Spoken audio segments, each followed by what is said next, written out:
Kisah Nabi Muhammad Sallallahu Alaihi Wasallam. Peristiwa Isra Mi'raj yang menakjubkan. Peristiwa Isra Mi'raj disebutkan dalam Al-Quran, Surat Al-Isra ayat 1, Surat An-Najm ayat 13 hingga 17, juga di beberapa hadis. Arti kata Isra adalah perjalanan Nabi Muhammad Sallallahu Alaihi Wasallam dari Masjidil Haram ke Masjidil Aqsa. Sedangkan arti dari Mi'raj yaitu kelanjutan dari perjalanan Nabi untuk naik ke Sidratul Muntaha, langit yang tertinggi. Tatkala Nabi Muhammad SAW sedang berada di suatu tempat bernama Al-Hijr, beliau didatangi oleh malaikat Jibril. Jibril hendak mengajak Nabi ke sumur Zam-Zam yang terletak tidak jauh dari Ka'bah.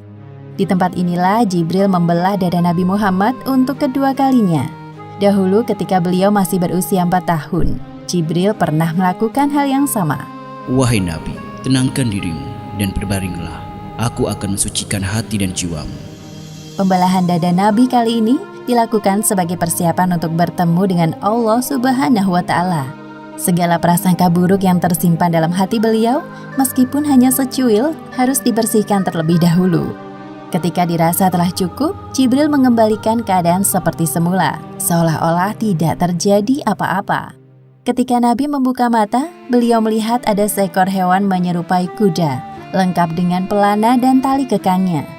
Hewan bernama buruk tersebut terakhir ditunggangi Nabi Isa sekitar 500 tahun yang lalu. Kecepatan buruk sejauh kedua mata memandang. Wahai buruk, sebaik-baik orang yang menunggangimu adalah Muhammad. Engkau sungguh beruntung kali ini. Nabi Muhammad duduk di punggung buruk, melewati Masjidil Haram menuju Masjidil Aqsa di Palestina. Jibril mengajak Nabi untuk sejenak melupakan kota Mekah yang penuh masalah. Perjalanan pada malam hari inilah yang disebut peristiwa Isra. Sebagaimana yang disebutkan dalam Al-Quran, Surat Al-Isra ayat 1. Maha suci Allah yang telah memperjalankan hambanya pada suatu malam dari Masjidil Haram ke Masjidil Aqsa, yang telah kami berkahi sekelilingnya agar kami perlihatkan kepadanya sebagian tanda-tanda kebesaran kami. Sesungguhnya Dia Maha mendengar lagi Maha mengetahui. Buruk melesat dengan kecepatan tinggi. Sesampainya di Masjidil Aqsa, Nabi menambatkan buruk di sebuah besi dan berjalan memasuki masjid. Lalu beliau sholat 2 rakaat. Selepas sholat, malaikat Jibril membawa 2 buah minuman ke hadapan Nabi Muhammad. Gelas pertama berisi khamr dan satunya berisi susu. Wahai Muhammad, pilihlah salah satu di antara 2 minuman ini. Ternyata Nabi Muhammad mengambil gelas yang berisi susu. Wahai Muhammad, engkau telah memilih sesuai fitrah. Setelah itu, malaikat Jibril mengajak Nabi Muhammad naik ke langit. Inilah yang disebut peristiwa Mi'raj. Hanya sekejap, Jibril dan Nabi Muhammad telah tiba di depan pintu langit pertama atau disebut juga langit dunia. Wahai penjaga pintu langit, bukalah pintunya. Siapakah engkau? Aku Jibril. Siapa yang bersamamu? Muhammad. Apakah dia telah diutus kemari? Ya, Muhammad telah diutus. Malaikat penjaga pintu langit segera membukakan pintu dan menyapa Nabi Muhammad. Selamat datang di langit dunia, wahai Muhammad. Sungguh orang terbaik telah datang.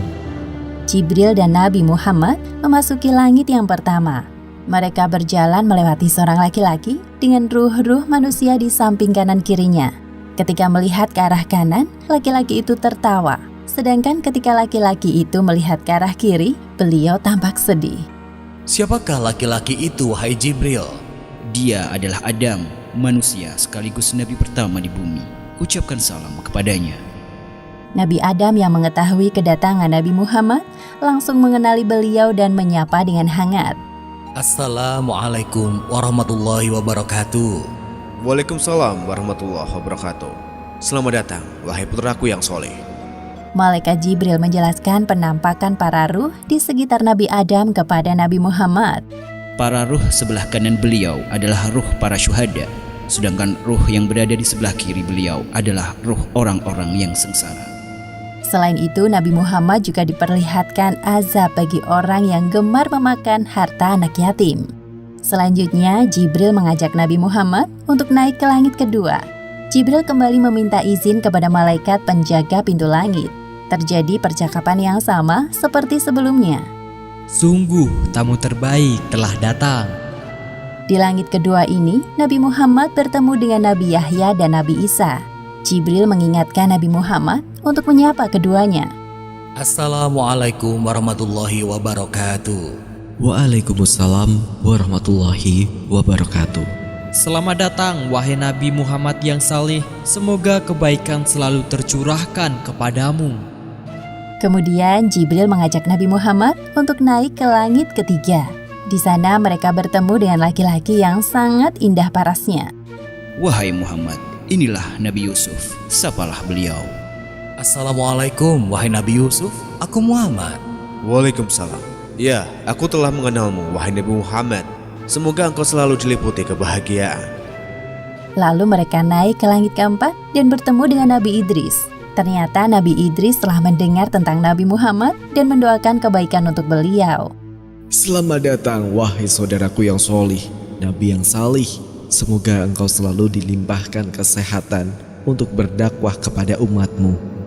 Selanjutnya Jibril dan Nabi Muhammad melanjutkan perjalanan menuju langit kelima. Di sana Nabi Muhammad melihat Nabi Harun dan menyapanya. Nabi Harun menyambut beliau dan mengakui kenabian Muhammad. Ketika sampai di langit keenam, Nabi Muhammad melihat sosok Nabi Musa. Nabi Musa membalas salam dan mengakui kenabian beliau. Namun tiba-tiba Nabi Musa menangis. Jibril yang penasaran bertanya kepadanya, Wahai Musa, mengapa engkau menangis?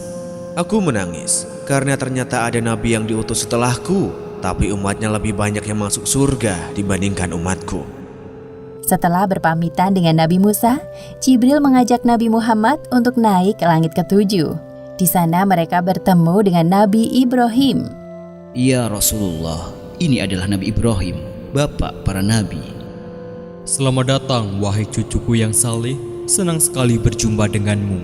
Wahai Muhammad, sampaikan kepada umatmu salam dariku. Katakan kepada mereka bahwa surga itu nyata. Tanahnya subur, ada beraneka ragam tanaman tersedia untuk memanjakan mata dan lidah mereka.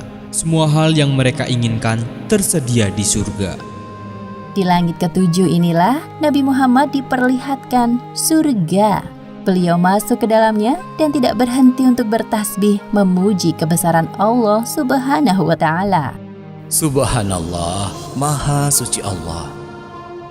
Seusai berkeliling surga, tibalah saatnya bagi Nabi Muhammad untuk naik ke Sidratul Muntaha.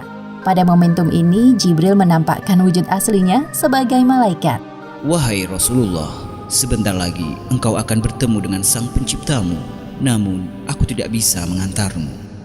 Sebagaimana yang disebutkan dalam Al-Quran Surat An-Najm ayat 13 hingga 18. Dan sesungguhnya Muhammad telah melihat Jibril itu dalam rupanya yang asli pada waktu yang lain, yaitu di Sidratil Muntaha. Di dekatnya ada surga tempat tinggal. Muhammad melihat Jibril ketika Sidratil Muntaha diliputi oleh sesuatu yang meliputinya. Penglihatannya, Muhammad tidak berpaling dari yang dilihatnya itu dan tidak pula melampauinya. Sesungguhnya dia telah melihat sebagian tanda-tanda kekuasaan Tuhannya yang paling besar. Tiba-tiba Nabi Muhammad dinaikkan lagi menuju Allah Subhanahu wa Ta'ala. Tubuhnya mendekat kepadanya dalam jarak yang tidak jauh. Namun Nabi Muhammad tidak dapat melihat Allah Subhanahu wa Ta'ala secara langsung. Beliau melihat Allah Subhanahu wa Ta'ala dengan hatinya. Pada saat itulah Allah Subhanahu wa Ta'ala mewajibkan hambanya untuk sholat 50 kali sehari semalam. Setelah Nabi Muhammad menerima tugas dari Allah Subhanahu wa Ta'ala, beliau turun. Di langit ke-6, Nabi Muhammad berjumpa dengan Nabi Musa. Mereka saling berbincang. Wahai Nabi Muhammad, apa yang Allah perintahkan kepadamu? Sesungguhnya Allah Subhanahu wa Ta'ala mewajibkan kepada umatku untuk sholat 50 kali sholat sehari semalam. Kembalilah wahai Muhammad, mintalah keringanan kepada Allah. Aku yakin umatmu akan keberatan dengan hal ini. Nabi Muhammad mulai berpikir dan meminta pendapat Jibril. Sedangkan Jibril menyetujui apapun keputusan Nabi. Akhirnya Nabi Muhammad kembali naik untuk menghadap Allah. Nabi Muhammad meminta keringanan untuk umatnya. Maka Allah Subhanahu wa Ta'ala meringankannya menjadi 10 waktu sholat. Kemudian Nabi Muhammad kembali ke langit ke-6 dan bertemu dengan Nabi Musa. Mendengar jawaban dari Nabi Muhammad, Nabi Musa menyuruh beliau untuk meminta keringanan lagi. Kembalilah kepada Robmu. Aku sangat yakin umatmu tidak akan sanggup melakukannya. Nabi Muhammad kembali menghadap Allah Subhanahu wa Ta'ala. Lalu Allah Subhanahu wa Ta'ala meringankan menjadi 5 kali waktu sholat. Nabi turun lagi ke langit ke-6. Di sana Nabi Musa telah menunggu Nabi Muhammad. Nabi Musa kembali menyarankan beliau untuk kembali meminta keringanan kepada Allah Subhanahu wa Ta'ala. Wahai Nabi Musa, aku telah malu kepada Robku. Aku rela dengan keputusan ini. Kemudian Nabi Muhammad berpamitan dengan Nabi Musa dan meneruskan perjalanan. Ketika itu terdengar suara dari langit. Wahai Muhammad, engkau telah menyetujui farduku dan aku telah memberikan keringanan untuk para hambaku. Perintah sholat 5 waktu nilai pahalanya sama seperti 50 waktu dalam sehari semalam. Allah Subhanahu wa Ta'ala sangat menyukai ibadah sholat karena membuat umatnya terus ingat kepadanya. Serangkaian perjalanan Isra Mi'raj Nabi Muhammad akhirnya usai. Setibanya di Masjidil Aqsa, Malaikat Jibril menghadirkan para ruh nabi-nabi terdahulu untuk menjadi makmum sholat Nabi Muhammad.